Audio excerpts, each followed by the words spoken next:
5-6 నెలల క్రితం జరిగిన అసెంబ్లీ ఎన్నికల్లో కాంగ్రెస్ పార్టీ ఉత్తుత్త హామీలిచ్చి ఓదరగొట్టింది. అధికారంలోకి వచ్చాక ఉత్తచేయి చూపిస్తోందన్నారు BRS working president KTR. Khammam జిల్లా ఇల్లందులో నిర్వహించిన కార్యకర్తల సమావేశంలో ఆయన పాల్గొన్నారు. ఖమ్మం, వరంగల్, నల్గొండ జిల్లాల పట్టభద్రుల ఎమ్మెల్సీ ఎన్నికల అభ్యర్థి రాకేష్ రెడ్డిని గెలిపించాలని ఆయన కోరారు. గడిచిన 10 ఏళ్లలో బీఆర్ఎస్ హయాంలో చేసిన అభివృద్ధి, ఇచ్చిన ఉద్యోగాలు బీజేపీ ఇచ్చిందా అని ఆయన ప్రశ్నించారు. 10 ఏళ్లలో బీఆర్ఎస్ చేసిన అభివృద్ధి, తెచ్చిన మార్పు లెక్కలతో సహా చెప్తామని కాంగ్రెస్ కానీ బీజేపీ కానీ చెప్పగలదా అని ఆయన సవాల్ విసిరారు. బీఆర్ఎస్ మీద సోషల్ మీడియాలో జరిగిన విష ప్రచారం పార్టీ ఓటమికి కారణమైందని ఆయన అన్నారు. ఇంతకంటే పెద్దగా, ఇంతకంటే గొప్పగా ఉపాధి కల్పన ఏదన్నా ప్రభుత్వం చేసిందా చెప్పండి అని చెప్పి ఎన్నిసార్లు అడిగినా ఒక్క కాంగ్రెస్ నాయకుడు కానీ ఒక్క బీజేపీ నాయకుడు కానీ సమాధానం చెప్పే పరిస్థితి లేదు.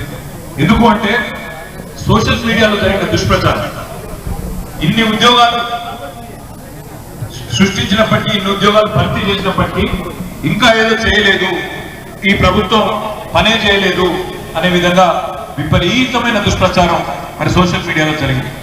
అందులో ముఖ్యంగా యువత, ఇవాళ జిల్లాల్లో గ్రామీణ ప్రాంతాల్లో ఉండే యువత ఎవరైతే చదువుకోగానే తమకు ఉద్యోగం కావాలని కోరుకుంటారో వారు పూర్తి స్థాయిలో ఈ వాదనకు ఆకర్షితులై మాకు దూరమైనారు. వాస్తవం ఏంటంటే నేను మీ అందరు కూడా విజ్ఞప్తి చేస్తా ఉన్నాను, దయచేసి విషయాలు రూఢీ చేసుకోండి, తెలుసుకోండి. 10 ఏళ్లలో భారతదేశంలో ఏ ప్రభుత్వము చేయనంత పెద్ద ఎత్తున ప్రభుత్వ ఉద్యోగాలు భర్తీ చేసింది బీఆర్ఎస్ ప్రభుత్వం.